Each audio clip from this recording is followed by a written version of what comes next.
जय श्री कृष्णा बच्चों, कैसे हो आप सब? आशा करता हूँ सब अच्छे होंगे। बेटा, इस लेक्चर में हम ब्रायोफाइट्स डिवीजन को पढ़ेंगे। प्लांट किंगडम का ये दूसरा डिवीजन है। तो चलो शुरू करते हैं। बेटा, ब्रायोफाइट्स या ब्रायोफाइटा दोनों में से आपको जो मन है वो बोलो, ठीक है? एक ही चीज है, ब्रायोफाइट्स या ब्रायोफाइटा। ब्रायोफाइटा जो होते हैं इन्हें एम्फीबियंस ऑफ प्लांट किंगडम कहा जाता है।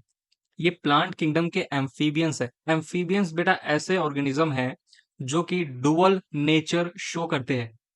राइट, एम्फीबियंस आपने पढ़ा है ना, जिसके अंदर फ्रॉग्स आते हैं। एनिमल किंगडम में आपने पढ़ा होगा। तो ब्रायोफाइटा जो है ये प्लांट किंगडम का एम्फीबियन है। जैसे एनिमल किंगडम में आपने पढ़ा था फ्रॉग पानी में और जमीन पे दोनों पे ही रहता है, दोनों पे ही डिपेंडेंट है। वैसे ही ब्रायोफाइटा भी बेटा जमीन और पानी दोनों पे ही डिपेंडेंट होता है अपने लाइफ साइकिल के लिए। इसीलिए ब्रायोफाइटा को हम एम्फीबियंस ऑफ प्लांट किंगडम कहते हैं। ये रहते लैंड पर है, ब्रायोफाइटा रहते लैंड पर है, बट वाटर की जरूरत पड़ती है फॉर फर्टिलाइजेशन। राइट। ब्रायोफाइटा जो है ये फर्स्ट लैंड प्लांट्स है। पहली बार जमीन पे जो प्लांट आया था इवॉल्व होके वो था ब्रायोफाइट। ठीक है। और जो कि ये सबसे पहली बार लैंड पे आया था तो पूरी तरीके से लैंड पे डिपेंडेंट नहीं था, पानी पे भी डिपेंडेंट था, वाटर पे भी। ठीक है। ब्रायोफाइटा का जो एंसेस्टर है वो है ग्रीन एल्गी, जो कि पानी में रहता था। ठीक है। ग्रीन एल्गी में ही आगे चलकर इवोल्यूशन हुआ और ग्रीन एल्गी से इवॉल्व हुए सबसे पहले लैंड प्लांट जो कि है ब्रायोफाइटा। ब्रायोफाइटा का एंसेस्टर कौन है? एल्गी। एल्गी में भी कौन सा एल्गी? Green algae. ठीक है। अब लैंड पे आए, ब्रायोफाइटा लैंड पे आए, तो लैंड पर जब आए तो इन्हें रूट्स की जरूरत पड़ी और वैस्कुलर टिश्यू की भी जरूरत पड़ी। लेकिन ब्रायोफाइटा में देखा गया कि रूट्स नहीं होते और ना ही वैस्कुलर टिश्यू होता है। देखो, रूट्स का काम क्या है? Absorption of water and minerals. Bryophyta land पे रहता था तो फूड बनाने के लिए वाटर और मिनरल्स की जरूरत पड़ेगी ब्रायोफाइटा को। लेकिन रूट्स तो है ही नहीं, तो रूट लाइक स्ट्रक्चर है राइजोइड, जो कि रूट की तरह ही है।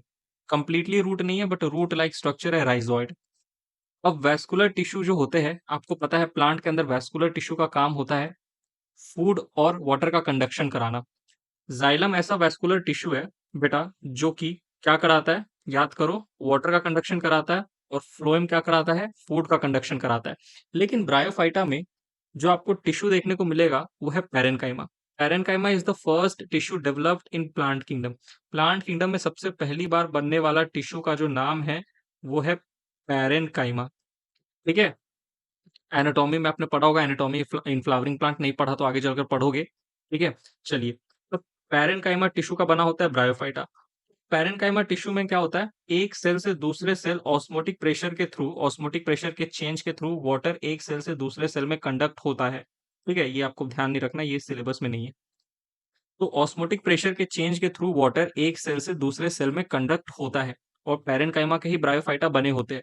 तो वाटर का कंडक्शन हो गया और लगभग ब्रायोफाइटा की जितनी भी सेल्स है ना, वो ऑलमोस्ट सारी सेल ब्रायोफाइटा की खुद ही फोटोसिंथेसिस करके अपना खाना खुद बना लेती है। तो ब्रायोफाइटा के अंदर ना ही वाटर के कंडक्शन की जरूरत है ना ही फूड की कंडक्शन की जरूरत है, इसीलिए वैस्कुलर टिश्यू एब्सेंट होते हैं। ठीक। ऑलराइट, कौन सा टिश्यू प्रेजेंट होता है? पैरेनकाइमा। चलिए आगे बढ़ते हैं। अब ब्रायोफाइट्स जो होते हैं बेटा, इनको वाटर की जरूरत है। They need water for fertilisation. बिना पानी के फर्टिलाइजेशन नहीं हो सकता। हैबिटाट कैसा है इनका? कूल है, डैम्प है और शेडी है। इन तीन रीजन में, इन तीन हैबिटाट में ग्रो करना पसंद करते हैं। ठीक है। डैम्प यानी कि गीली मिट्टी, ठीक, शेडी छाव वाला एरिया। और ऐसे प्लांट जो कूल, डैम्प या शेडी एरिया में रहना पसंद करते हैं उन्हें हम स्कियोफाइट्स कहते हैं। स्कियोफाइट्स। ठीक है। इनकी प्लांट बॉडी की बात की जाए तो ब्रायोफाइटा का प्लांट बॉडी थैलॉइड होता है। थैलॉइड याद करो, पिछले लेक्चर में मैंने आपको थैलॉइड का मतलब समझाया था। कोई भी ऐसा प्लांट बॉडी जिसे आप देखकर ये नहीं बता सकते कि कौन सा हिस्सा रूट है, कौन सा हिस्सा स्टेम है या कौन सा हिस्सा लीफ है। यानी कि a plant body which can not be differentiated into root, stem and leaf, ऐसे प्लांट बॉडी को हम थैलॉइड कहते हैं। तो ब्रायोफाइट्स का जो प्लांट बॉडी है वो भी थैलॉइड होता है। थैलॉइड में भी या तो फ्लैट हो सकता है या तो एरिक्ट हो सकता है। फ्लैट होगा तो डॉर्सी वेंट्रल होगा, डॉर्सी वेंट्रल चपटा सा होगा। मान लो जैसे ये जमीन है, सॉयल सरफेस है, इस तरीके से ग्रो करते हैं, इस तरीके से ग्रो करेंगे, हॉरिजॉन्टल ग्रो करेंगे। ठीक है। ऐसे डॉर्सी वेंट्रल, इसको कहते हैं डॉर्सी वेंट्रल। ठीक है, इस तरीके से ग्रो करेंगे। बेसिकली फ्लैट होते हैं। कैसे होते हैं? फ्लैट होते हैं। ऑलराइट, चलिए अब देखिए, ये इरेक्ट भी हो सकते हैं। ऑलराइट, इरेक्ट भी हो सकते हैं, फ्लैट भी हो सकते हैं। अब प्लांट बॉडी थैलॉइड है, तो ट्रू रूट, ट्रू स्टेम और ट्रू लीफ तो एब्सेंट होगा, लेकिन रूट की तरह ही दिखने वाला एक स्ट्रक्चर राइजोइड प्रेजेंट होगा। स्टेम की तरह, स्टेम नहीं बट स्टेम की तरह स्टेम लाइक स्ट्रक्चर प्रेजेंट होगा, लीव्स लाइक स्ट्रक्चर प्रेजेंट होगा, लेकिन ट्रू लीफ, ट्रू स्टेम और ट्रू रूट ब्रायोफाइट्स में नहीं देखने को मिलेंगे। अब बात करते हैं लाइफ साइकिल की। लाइफ साइकिल, ठीक है, ब्रायोफाइट कैसी अपनी जिंदगी काटता है, क्या क्या फेजेस आपको ब्रायोफाइटा के लाइफ साइकिल के दौरान देखने को मिलते हैं। तो बेसिकली आपको दो तरह के बॉडी टाइप देखने को मिलेंगे ब्रायोफाइटा के लाइफ साइकिल के दौरान। एक होता है गैमेटोफाइट, एक होता है स्पोरोफाइट। दो तरह के प्लांट बॉडी या दो तरह के प्लांट स्ट्रक्चर आपको ब्रायोफाइटा के लाइफ साइकिल में दिखाई देंगे बेटा। गैमेटोफाइट को अगर आप इस शब्द को तोड़ोगे तो गैमेटो का मतलब होता है गैमेट्स, फाइट का मतलब होता है प्लांट, यानी कि ऐसा प्लांट बॉडी जो कि गैमेट्स को प्रोड्यूस करे। गैमेट प्रोड्यूसिंग प्लांट बॉडी या plant structure is known as gametophyte. Haploid plant body होता है ये, और काम क्या है? गैमेट्स का प्रोडक्शन करना। और गैमेट्स भी कैसे होते हैं? हैप्लॉइड। हैप्लॉइड प्लांट बॉडी से हैप्लॉइड गैमेट बनाओगे तो कैसे बनाओगे? माइटोसिस या मियोसिस के थ्रू? ऑब्वियसली माइटोसिस के थ्रू, क्योंकि हैप्लॉइड प्लांट बॉडी से ही हैप्लॉइड गैमेट बनाना है। ब्रायोफाइटा के लाइफ साइकिल के दौरान आपको जो दूसरा प्लांट बॉडी देखने को मिलेगा वो है स्पोरोफाइट। नाम से पता चल रहा है, स्पोर प्रोड्यूसिंग प्लांट बॉडी या प्लांट स्ट्रक्चर, यानी कि ऐसा प्लांट बॉडी जो कि स्पोर प्रोड्यूस करे। तो दो तरह का प्लांट बॉडी या दो तरह का स्ट्रक्चर आपको देखने को मिलेगा ब्रायोफाइटा के लाइफ साइकिल के दौरान। स्पोरोफाइट होते हैं डिप्लॉयड और इनसे बनता है स्पोर। इनका काम क्या है? स्पोर प्रोड्यूस करना। अब स्पोर बनेंगे हैप्लॉइड। तो डिप्लॉयड प्लांट स्ट्रक्चर से अगर आप हैप्लॉइड स्पोर बनाओगे तो मियोसिस करोगे, जाहिर सी बात है। और ये मियोसिस हो रहा है स्पोर बनाने के लिए, तो मियोसिस कैसा होगा? Sporic meiosis. ये जो गैमेट्स बना है और ये स्पोर बना, गैमेट को कौन बनाया? गैमेटोफाइट। स्पोर को कौन बनाया? स्पोरोफाइट। इन गैमेटोफाइट और स्पोरोफाइट का फेट क्या है? इनके किस्मत में क्या है? फेट का मतलब किस्मत। ये गैमेट्स और स्पोर्स का काम क्या है? तो बोलो, जो स्पोर्स होते हैं ना बेटा, स्पोर्स ये कैसे होते हैं? हैप्लॉइड होते हैं। ये स्पोर आगे चलकर जर्मिनेशन करेंगे, यानी कि डेवलपमेंट करेंगे, और स्पोर डेवलप करके गैमेटोफाइट प्लांट बॉडी बनाएंगे। ठीक है, ये जो गैमेटोफाइट प्लांट बॉडी है ये कौन बना रहा है? ये स्पोर बना रहा है। फर्टिलाइजेशन, सॉरी, डेवलप, जर्मिनेशन और डेवलपमेंट के बाद गैमेटोफाइट किससे बन रहा है? स्पोर से बन रहा है। और ये स्पोर को कौन बना रहा है? स्पोरोफाइट। ये जो गैमेट्स है, ये गैमेट्स का काम क्या है? गैमेट का काम है, जाहिर सी बात है, फ्यूजन करेंगे, फ्यूज होकर स्पोरोफाइट बनाएंगे। तो देखो, स्पोर किसको बनाएगा? गैमेटोफाइट को। और गैमेट किसको बनाएगा? स्पोरोफाइट को। ठीक है, मिटा देता हूं। समझ में आया ना? ठीक। तो आपको ब्रायोफाइट के लाइफ साइकिल के दौरान ये चार चीजें देखने को मिलेगी, एक, दो, तीन, चार। ठीक है, अब देखो होता क्या है, लाइफ साइकिल को थोड़ा शॉर्ट में समझो। ब्रायोफाइट का गैमेटोफाइटिक प्लांट बॉडी है। ठीक है, गैमेटोफाइटिक प्लांट बॉडी हैप्लॉइड है। काम क्या है? माइटोसिस करके गैमेट्स बनाना। अब गैमेट्स बन गया एक बार, तो गैमेट्स का फेट क्या है? फ्यूजन होकर स्पोरोफाइट बनाना। दो हैप्लॉइड गैमेट फ्यूज करेंगे तो स्पोरोफाइट कैसा बनेगा? डिप्लॉइड। और डिप्लॉयड स्पोरोफाइट में स्पोरिक मियोसिस होगा और बनेगा स्पोर, हैप्लॉइड स्पोर। और हैप्लॉइड स्पोर का काम क्या है? देखो, हैप्लॉइड स्पोर का फेट है जर्मिनेशन करके गैमेटोफाइट बनाना। तो ये एक शॉर्ट में मैंने आपको लाइफ साइकिल समझाया है ब्रायोफाइट का। ब्रायोफाइट का जो लाइफ साइकिल है वो गैमेटोफाइटिक प्लांट स्ट्रक्चर से या प्लांट बॉडी से शुरू होगा। ठीक है, वापस से सुनो, ब्रायोफाइट में जो लाइफ साइकिल है वो गैमेटोफाइट यानी कि हैप्लॉइड प्लांट बॉडी से शुरू होता है, और ये प्रोसेस कुछ इस तरीके से चलता है। यानी कि ब्रायोफाइट के लाइफ साइकिल के दौरान आपको गैमेटोफाइट प्लांट बॉडी भी देखने को मिलेगा और स्पोरोफाइट प्लांट बॉडी भी देखने को मिलेगा। यानी कि आपको गैमेटोफाइटिक जनरेशन देखने को मिलेगा और स्पोरोफाइटिक जनरेशन भी देखने को मिलेगा।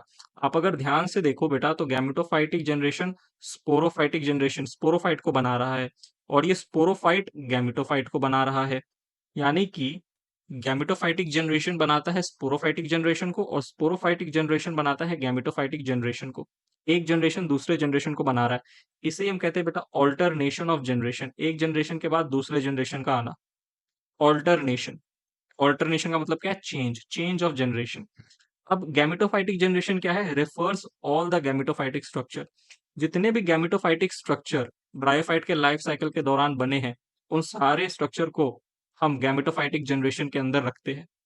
और जितने भी स्पोरोफाइटिक स्ट्रक्चर यानी कि डिप्लॉयड स्ट्रक्चर, स्पोरोफाइटिक स्ट्रक्चर कैसे होते हैं? डिप्लॉयड। जितने भी स्पोरोफाइटिक स्ट्रक्चर या डिप्लॉयड स्ट्रक्चर ब्रायोफाइट के लाइफ साइकिल के दौरान बने हैं, उनको हम रखते हैं स्पोरोफाइटिक जनरेशन के अंदर। ठीक है, तो गैमेटोफाइट, गैमेट्स, ये किसके अंदर आएंगे? गैमेटोफाइट, गैमेट्स और स्पोर, ये आएंगे गैमेटोफाइटिक जनरेशन के अंदर। स्पोर भी कैसे होते हैं? हैप्लॉइड होते हैं, तो जितना भी हैप्लॉइड है वो आएगा गैमेटोफाइटिक जनरेशन के अंदर, और स्पोरोफाइट जो कि डिप्लॉयड है ये आएगा स्पोरोफाइटिक जनरेशन के अंदर। बात समझ में आई? क्योंकि ये सब टर्म ना बड़ा कंफ्यूज करता है। गैमेटोफाइट क्या है, स्पोरोफाइट क्या है? कुछ नहीं है बेटा, प्लांट बॉडी है, प्लांट स्ट्रक्चर है। ब्रायोफाइट के लाइफ साइकिल के दौरान दो प्लांट बॉडी बनती है, एक गैमेटोफाइट, एक स्पोरोफाइट। गैमेटोफाइट स्पोरोफाइट को बनाता है, फिर स्पोरोफाइट गैमेटोफाइट को बनाता है, तो इसे हम कहते हैं alternation of generation. Gametophyte plant body, ऐसा प्लांट बॉडी जो कि हैप्लॉइड है। स्पोरोफाइट प्लांट बॉडी, ऐसा प्लांट बॉडी जो कि डिप्लॉयड है। अब इस लाइफ साइकिल को हम डिटेल में समझेंगे। डरना नहीं, डरना नहीं, बिल्कुल मत डरना, सारी चीजें आराम से समझाऊंगा। ठीक है, देखो हो क्या रहा है। शुरुआत करेंगे हम यहां से, गैमेटोफाइट प्लांट बॉडी से। मैंने कहा था ना, गैमेटोफाइट प्लांट बॉडी से ही लाइफ साइकिल की शुरुआत होती है ब्रायोफाइट के अंदर। गैमेटोफाइट प्लांट बॉडी हैप्लॉइड होगा। गैमेटोफाइट प्लांट बॉडी ही मेन प्लांट बॉडी होता है। मेन प्लांट बॉडी वो प्लांट बॉडी है जो कि प्लांट में लॉन्ग टाइम के लिए दिखाई दे। तो आपको देखने को मिलेगा ब्रायोफाइट के लाइफ साइकिल के दौरान ब्रायोफाइट अपना ज्यादातर समय, ज्यादातर लाइफ साइकिल गुजारता है गैमेटोफाइटिक फेज में।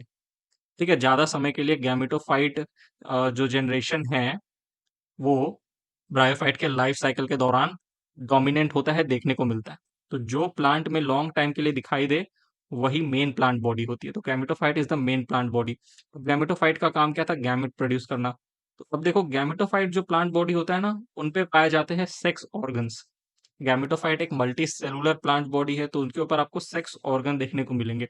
और ये सेक्स ऑर्गन भी कैसे होंगे? मल्टी सेलुलर होंगे और जैकेटेड होंगे।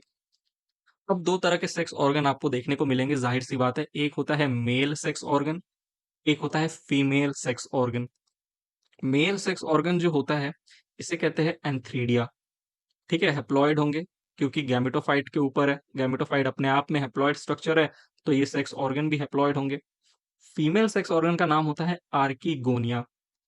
ठीक है, female sex organ flask shaped होते हैं। फ्लास्क, फ्लास्क शेप होता है ना, फ्लास्क जिसके अंदर फूल को रखते हो, फ्लावर्स को, तो ऐसी फ्लास्क शेपेड होते हैं आर्कीगोनिया। एंथ्रीडिया देखो कैसे होते हैं, स्पेरिकल शेपेड, ऐसे गोल होते हैं। बेटा यहाँ पे मैंने लॉन्गिट्यूडनल सेक्शन दिखाया है। ठीक है, दोनों का लॉन्गिट्यूडनल सेक्शन है ये। अब एंथ्रीडिया में आप देखोगे बहुत सारे आपको ऐसे सेल्स नजर आ रहे हैं, बहुत सारे सेल्स नजर आ रहे हैं। ये है कैसे सेल्स? Fertile sales. ठीक है, जो कि गैमेट का प्रोडक्शन करेंगे। और इसी एंथ्रीडिया के फर्टाइल सेल्स के बाहर के तरफ एक आपको लेयर मिलेगी इनफर्टाइल सेल्स की, जो ब्लैक कलर में मैंने दिखाया है। इसे कहते हैं जैकेट। जैकेट क्या होता है? अ लेयर ऑफ इनफर्टाइल या sterile cells surrounding the fertile cells of antheridia. तो एंथ्रीडिया के जो फर्टाइल सेल्स है उनको सराउंड करती है एक लेयर ऑफ इनफर्टाइल सेल या स्टेराइल सेल्स। उसी लेयर को हम कहते हैं जैकेट। ठीक है, अब यहाँ पे हर एक सेल क्या करेगा? गैमेट्स का प्रोडक्शन करेगा। ठीक है, गैमेट्स का प्रोडक्शन हुआ। मेल सेक्स ऑर्गन हैप्लॉइड था, गैमेट कैसे बने? हैप्लॉइड, यानी कि प्रोसेस माइटोसिस। हैप्लॉइड से हैप्लॉइड बना, माइटोसिस के थ्रू क्या बना? गैमेट्स बने। और मेल गैमेट्स जो बनते हैं उसे हम कहते हैं एंथेरोजॉइड्स। क्या कहते हैं बेटा? एंथेरोजॉइड्स। अब आते हैं थोड़ा हम फीमेल सेक्स ऑर्गन पे। फीमेल सेक्स ऑर्गन जो है इसे कहते हैं आर्किगोनिया, हैप्लॉइड होता है, फ्लास्क शेपेड होता है। ध्यान से अगर आप देखोगे तो फीमेल सेक्स ऑर्गन जो होगा, यहाँ पर आपको कुछ ये सेल्स नजर आ रही है। ये जो हिस्सा है, ये जो हिस्सा, पतला सा जो हिस्सा है, इस हिस्से को हम कहते हैं नेक। नेक, गर्दन, गर्दन यूजुअली पतला होता है ना सबका, तो ये नेक। और ये जो हिस्सा है फूला हुआ, इसे कहते हैं वेंटर। जो सेल्स आर्किगोनिया के नेक को फॉर्म कर रही है इसे हम कहते हैं नेक कनाल सेल्स, या फिर इसे हम शॉर्ट में एनसीसी भी कहते हैं। और ये जो वेंटर वाला रीजन है, इस वेंटर वाले रीजन को जो सेल फॉर्म कर रही है उसे हम कहते हैं वेंटर कनाल सेल्स। अब यहां पर भी आर्किगोनिया में भी आपको एक लेयर दिखेगा इनफर्टाइल सेल्स का, जिसका नाम है जैकेट। तो mail sex organ and female sex organ दोनों मल्टी सेलुलर होंगे, मल्टी सेलुलर होंगे और जैकेटेड होंगे। अब एक आर्किगोनिया के अंदर एक ही फीमेल गैमेट देखने को मिलेगा। और फीमेल गैमेट कैसा होगा, हैप्लॉइड। और ये फीमेल गैमेट क्या है, एक एग सेल है। ठीक है, सुनो, फीमेल गैमेट बन गया, मेल गैमेट बन गया। मेल गैमेट को कहते हैं हम एंथेरोजॉइड।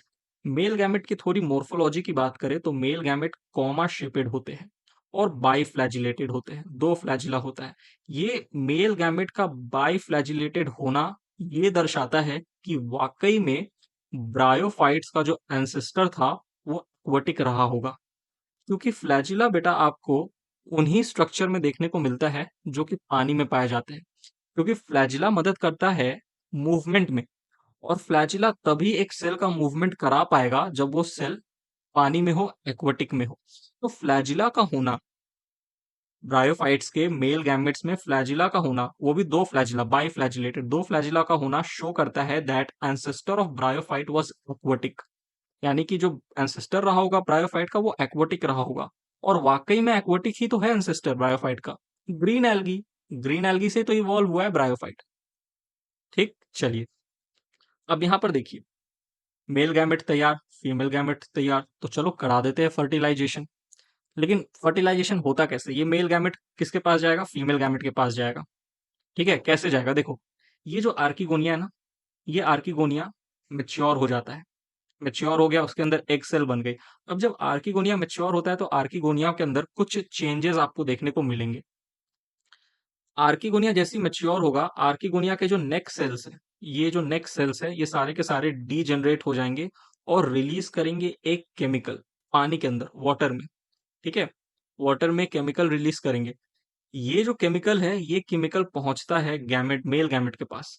और जैसे ही ये केमिकल मेल गैमेट के पास पहुंचता है, मेल गैमेट को सिग्नल मिलता है, मेल गैमेट फिर मूवमेंट करता है, then does movement towards the chemical. और केमिकल को फॉलो करते करते कहाँ पहुंच जाता है, आर्किगोनिया तक। और आर्किगोनिया के ये नेक्स्ट सेल डीजेनरेट हो गए हैं, तो ये जो हमारा जो मेल गैमेट है ये क्या करेगा, ऐसे पानी में एक्टिवली मूवमेंट करते करते करते करते फ्लैजिला है ना मेल गैमेट के पास, पहुंच जाएगा एग सेल के पास। ठीक है, तो ये मेल गैमेट कैसे पहुंचा, केमिकल को फॉलो करते करते पहुंचा। तो हम कहते हैं मेल गैमेट का मूवमेंट है कीमोटैक्टिक मूवमेंट। कीमोटैक्टिव मूवमेंट क्यों, क्योंकि टुवर्ड्स द केमिकल मूवमेंट करते करते पहुंच गया फीमेल गैमेट तक।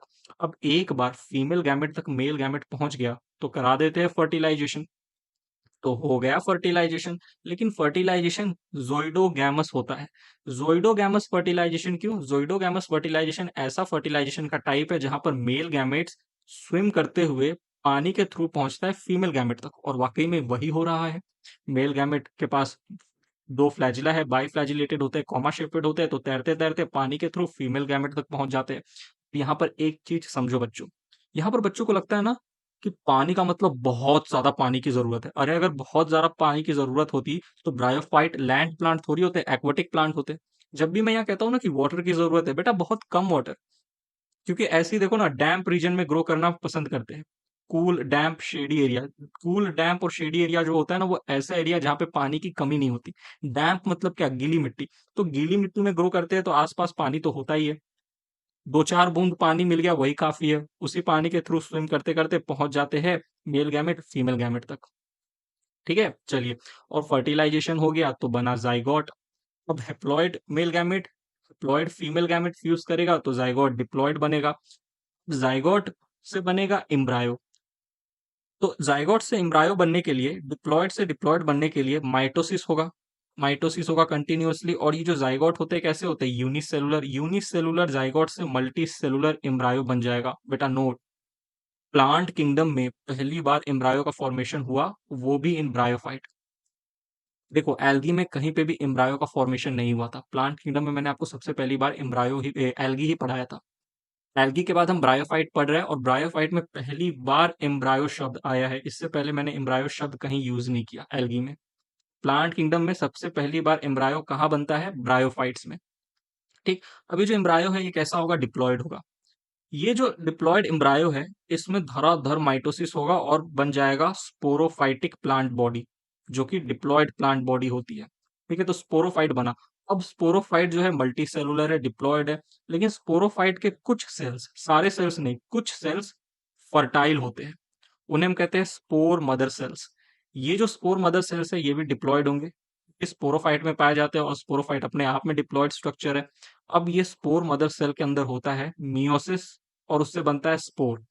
अब स्पोर बनने के लिए मियोसिस हुआ ना, तो हम कहते हैं मियोसिस कैसा है, स्पोरिक मियोसिस है। अब स्पोर बना, स्पोर याद करो मैंने क्या कहा था, स्पोर का फेट क्या है, स्पोर का किस्मत है जर्मिनेट या डेवलपमेंट करके गैमेटोफाइट बनाना। तो अब ये जो स्पोर बना है ना, ये दो तरीके से जर्मिनेट करेगा। पहला फर्स्ट डायरेक्ट जर्मिनेशन या दूसरा इनडायरेक्ट जर्मिनेशन। डायरेक्ट जर्मिनेशन देखने को मिलता है लिवरवोर्ट एंड हॉर्नवुड में, इनडायरेक्ट जर्मिनेशन देखने को मिलता है मॉस में। बेटा देखो, मॉस, लिवरवुड एंड हॉर्नवुड ये तीन क्लासेस है ब्रायोफाइट डिवीजन के अंदर। ब्रायोफाइट के तीन क्लासेस में लिवरवुड और हॉर्नवुड के अंदर तो डायरेक्ट जर्मिनेशन होगा, यानी कि स्पोर से सीधा गैमेटोफाइट बन जाएगा। लेकिन ब्रायोफाइट का एक क्लास है मॉस, इसमें इनडायरेक्ट जर्मिनेशन होता है। स्पोर पहले एक फिलामेंटस स्ट्रक्चर बनाता है जिसे कहते हैं प्रोटोनीमा। अब स्पोर भी हैप्लॉइड तो प्रोटोनीमा भी हैप्लॉइड। फिलामेंटस स्ट्रक्चर है ब्लैक कलर का आपको दिख रहा है। इस प्रोटोनीमा के ऊपर बहुत सारे ऐसे ब्लू कलर के यहाँ पे मैंने जो दिखाए हैं बहुत सारे लैटरल बर्ड्स फॉर्म होते हैं। ये जो लैटरल बर्ड्स है ये भी कैसे होते हैं, हैप्लॉइड, और फिर ये लैटरल बर्ड्स आगे जाके गैमेटोफाइट में डेवलप हो जाते हैं। तो हैप्लॉइड लैटरल बर्ड से हैप्लॉइड गैमेटोफाइट बन गया। तो यहाँ पर देखो, गैमेटोफाइट से हमने शुरुआत की थी, गैमेटोफाइट से हमने फिर गैमेटोफाइट बना दिया, राइट। गैमेटोफाइट से हमने शुरुआत की थी लाइफ साइकिल की, और पूरा घूमते घूमते घूमते घूमते घूमते हमने गैमेटोफाइट से फिर गैमेटोफाइट बना दिया, ऑर्गेनिज्म से ऑर्गेनिज्म बना दिया, यानी कि लाइफ साइकिल कंप्लीट। तो इस तरीके से आपको ब्रायोफाइट के अंदर लाइफ साइकिल देखने को मिलेगा। अब यहाँ पे जरूरी क्या क्या चीजें हैं, जरूरी है देखो, ये जो हिस्सा है, ये जो मैंने लाइन टाना है ग्रीन कलर का लाइन, इस लाइन के अंदर यहाँ पे ये जो पूरा का पूरा आपको हिस्सा दिख रहा है, ये पूरा का पूरा हिस्सा स्पोरोफाइटिक जनरेशन को रिप्रेजेंट करता है, क्योंकि यहाँ पर जितने भी स्ट्रक्चर है सब डिप्लॉयड है। देखो, जाइगोइड भी डिप्लॉयड है, एम्ब्रायो भी डिप्लॉयड है, स्पोरोफाइट भी डिप्लॉयड है, स्पोर मदर सेल भी डिप्लॉयड है। तो ये सारे स्ट्रक्चर स्पोरोफाइटिक जनरेशन को रिप्रेजेंट कर रही है, रेफर कर रही है। और इस ग्रीन लाइन के बाहर की तरफ, ये जो ग्रीन लाइन है इसके बाहर की तरफ देखो, गैमेटोफाइट भी हैप्लॉयड, सेक्स ऑर्गन में एंथ्रीडिया और आर्किगोनिया दोनों हैप्लॉयड, गैमेट्स भी हैप्लॉयड, राइट। यहाँ पर फिर ये जो स्पोर मदर सेल से जो मियोसिस होकर स्पोर बना था ये भी haploid, protonema haploid, lateral bud haploid, right. तो ऊपर वाला ये जो पूरा हिस्सा है ये रिप्रेजेंट कर रहा है गैमेटोफाइटिक जनरेशन को। तो यहाँ देखो, गैमेटोफाइटिक जनरेशन से हमने स्पोरोफाइटिक जनरेशन बनाया, और फिर स्पोरोफाइटिक जनरेशन से हमने गैमेटोफाइटिक जनरेशन बनाया, यानी कि हमने यहाँ पे क्या देखा, alternation of generation. Gametophytic generation से स्पोरोफाइटिक जनरेशन बना, और स्पोरोफाइटिक जनरेशन से वापस गैमेटोफाइटिक जनरेशन बना। अब यहाँ पर मैं आपसे पूछूं कि लाइफ साइकिल कैसा है, डिप्लॉन्टिक है, डिप्लॉन्टिक है, डिप्लोहैप्लॉन्टिक है, या हैप्लोडिप्लॉन्टिक है। तो आप कहोगे लाइफ साइकिल हैप्लोडिप्लॉन्टिक है। हैप्लो पहले क्यों लिखा, हैप्लो पहले इसलिए लिखा क्योंकि मेन प्लांट बॉडी गैमेटोफाइट है जो कि हैप्लॉइड है। और डिप्लॉन्टिक क्यों लिखा, क्योंकि डिप्लॉयड लाइफ साइकिल को भी आप इग्नोर नहीं कर सकते, क्योंकि डिप्लॉन्टिक लाइफ साइकिल का भी बहुत बड़ा यहाँ पे रोल है। ये जो डिप्लॉयड स्ट्रक्चर है इनका भी बहुत बड़ा रोल है, क्योंकि अगर स्पोर मदर सेल नहीं होता तो स्पोर ही नहीं बनता, स्पोर नहीं बनता तो गैमेटोफाइट ही नहीं बनता, यानी कि मेन प्लांट बॉडी ही नहीं बनता। तो ये जो पूरा का पूरा स्पोरोफाइटिक जनरेशन है ये भी इंपॉर्टेंट है, लेकिन सबसे ज्यादा इंपॉर्टेंट कौन है, गैमेटोफाइटिक जनरेशन, राइट। क्योंकि गैमेटोफाइट जो है ये मेन प्लांट बॉडी है, तो हम कहते हैं लाइफ साइकिल हैप्लोडिप्लॉन्टिक है। पहले हैप्लो लिखेंगे फिर डिप्लॉन्टिक लिखेंगे। और टाइप ऑफ सेक्सुअल रिप्रोडक्शन कैसा है, ऊगैमस, ऊगैमस है, क्योंकि मेल गैमेट और फीमेल गैमेट जो है, मेल गैमेट और फीमेल गैमेट दोनों की मोर्फोलॉजी अलग है। और मेल गैमेट मोटाइल है, तैरकर फीमेल गैमेट के पास जा रहा है, फीमेल गैमेट नॉन मोटाइल यानी कि स्टैटिक है। और ऐसे सेक्सुअल रिप्रोडक्शन जिसमें मेल गैमेट तैर के फीमेल गैमेट के पास जा रहा है और दोनों की मोर्फोलॉजी अलग अलग है, ऐसे सेक्सुअल रिप्रोडक्शन को हम oogamous कहते हैं, ठीक है। अब यहाँ पर यूनिक क्या चीज है, पूरे ब्रायोफाइट के लाइफ साइकिल के दौरान एक चीज बहुत ही ज्यादा यूनिक है।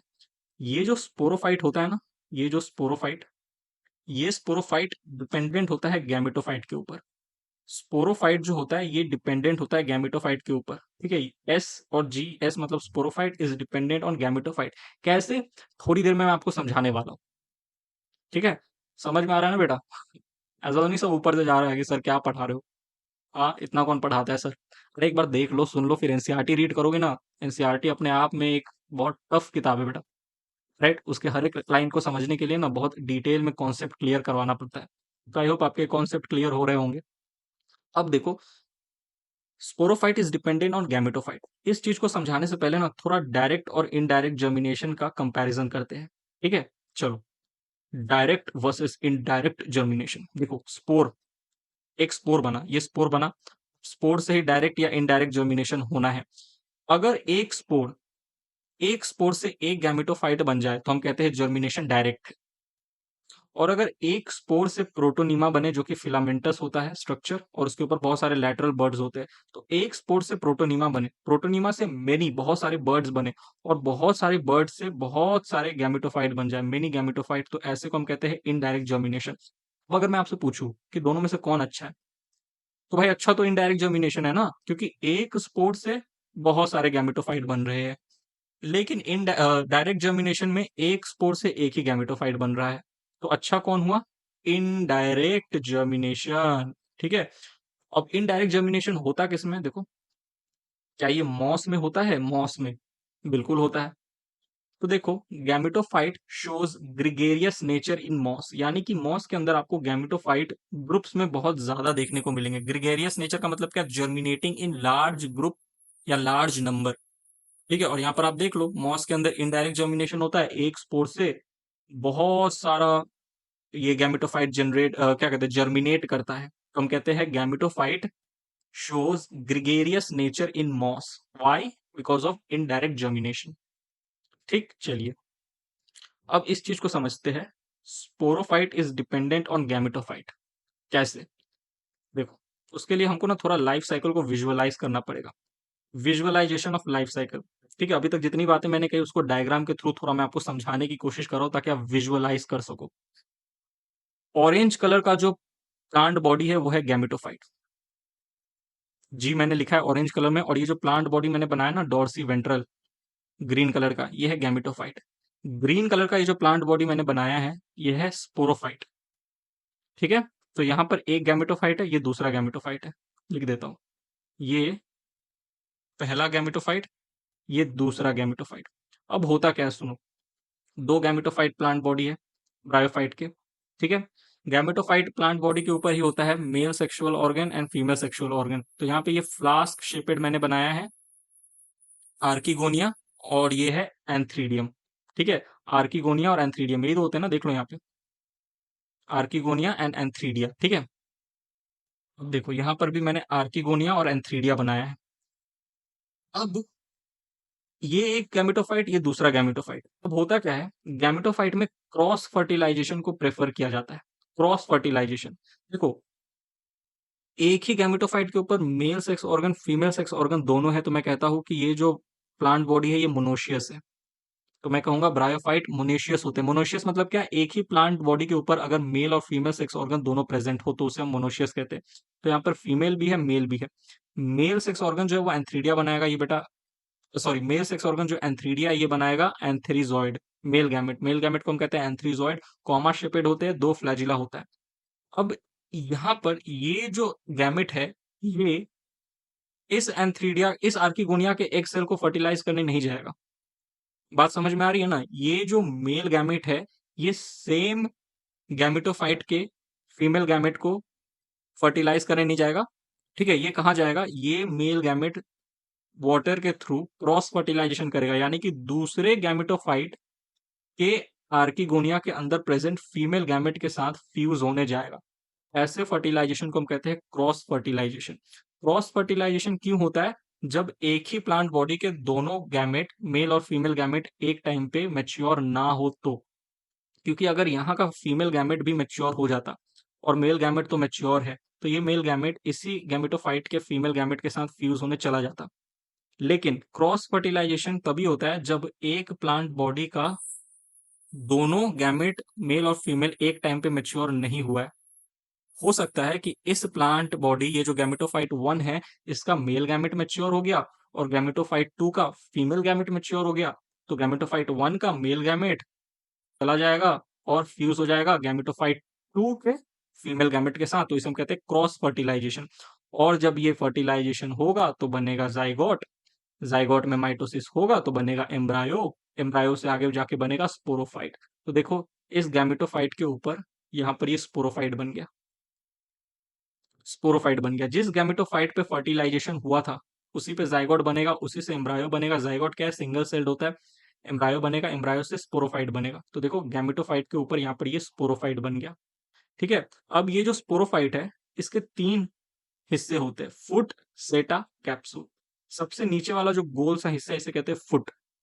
ये जो लंबा वाला हिस्सा है इसे कहते हैं सेटा। और ये जो हिस्सा है गोल सा इसे कहते हैं कैप्सूल। कैप्सूल जो होता है यही फर्टाइल हिस्सा होता है स्पोरोफाइट का। ठीक है, क्योंकि इस कैप्सूल के अंदर प्रेजेंट होते हैं स्पोर मदर सेल्स। और ये स्पोर मदर सेल में मियोसिस होता है और उससे बनता है बेटा क्या, स्पोर्स। तो देखो इस कैप्सूल के अंदर मैंने यहाँ पर क्या दिखाया है, स्पोर मदर सेल दिखाया है। यही स्पोर मदर सेल में आगे चलकर स्पोरिक मियोसिस होगा और इसी स्पोर मदर सेल से क्या बनेंगे, स्पोर्स बनेंगे। ठीक, अब यहाँ पर देखो गैमेटोफाइट के ऊपर बना है स्पोरोफाइट। तो हम कहते हैं कि स्पोरोफाइट जो है वो डिपेंडेंट होता है गैमेटोफाइट के ऊपर for nutrition, shelter and water. Orange वाला हिस्सा गैमेटोफाइट, ग्रीन वाला हिस्सा स्पोरोफाइट। ग्रीन वाला हिस्सा ऑरेंज वाले हिस्से के ऊपर डिपेंडेंट है, उससे चिपका हुआ है। तो हम कहते हैं स्पोरोफाइट गैमेटोफाइट के ऊपर डिपेंडेंट है। किस लिए डिपेंडेंट है, तीन चीजों के लिए, न्यूट्रिशन के लिए, शेल्टर के लिए और वाटर के लिए। ठीक है, अब यहाँ पर जो अंदर में स्पोर मदर सेल थे, इस स्पोर मदर सेल में हुआ मियोसिस और बने स्पोर। और उसके बाद ये जो कैप्सूल था ये कैप्सूल फट गया। इसे हम कहते हैं डेहिसेंस ऑफ कैप्सूल। कैप्सूल फट गया, कैप्सूल जैसे ही फटा जितने भी स्पोर थे वो बाहर सराउंडिंग में आ गए। अब ये स्पोर आगे जाके जर्मिनेट करेंगे। ये स्पोर आगे जाके जर्मिनेट करेंगे और बना देंगे गैमेटोफाइट। ये देखो गैमेटोफाइट। तो देखो गैमेटोफाइट से गैमेटोफाइट बन गया, ऑर्गेनिज्म से ऑर्गेनिज्म बन गया। Life cycle complete. अब ये स्पोर हो सकता है डायरेक्ट जर्मिनेशन करे या इनडायरेक्ट जर्मिनेशन करे। अगर लिवरवुड या हॉर्नवुड क्लास के स्पोर्स है तो डायरेक्ट जर्मिनेशन करेंगे। और अगर ये स्पोर मॉस का है, मॉस भी एक तरह का क्या ब्रायोफाइट है, मॉस का अगर स्पोर है तो इनडायरेक्ट जर्मिनेशन करेगा। ठीक, तो इस तरीके से लाइफ साइकिल का आई होप आपको एक विजुअलाइजेशन, एक आइडिया मिला होगा। ठीक है, ब्रायोफाइट मोनोशियस होते हैं लेकिन मेल और फीमेल गैमेट एक ही प्लांट बॉडी पे सेम टाइम पे मेच्योर नहीं होता। ठीक है, इसीलिए यहाँ पे क्रॉस फर्टिलाइजेशन होता है। जैसे यहाँ का मेल गैमेट मेच्योर हो गया, यहाँ का फीमेल गैमेट मेच्योर हो गया, तो गैमेटोफाइट 1 से मेल गैमेट तैर के गैमेटोफाइट 2 के आर्किगोनिया के अंदर चला गया और फीमेल गैमेट के साथ फ्यूज करके क्रॉस फर्टिलाइजेशन हो गया। ठीक, समझ में आया बात। अब यहाँ पर देखो ये जो स्पोरोफाइट है ये not free living, not free living. क्यों, क्योंकि डिपेंडेंट है, अकेले नहीं रह सकते। अगर स्पोरोफाइट को आप गैमेटोफाइट से तोड़कर हटा दिए तो स्पोरोफाइट मर जाएगा। तो इसे हम कहते हैं नॉट फ्री लिविंग। और ऐसा स्पोरोफाइट शॉर्ट लिव्ड होता है।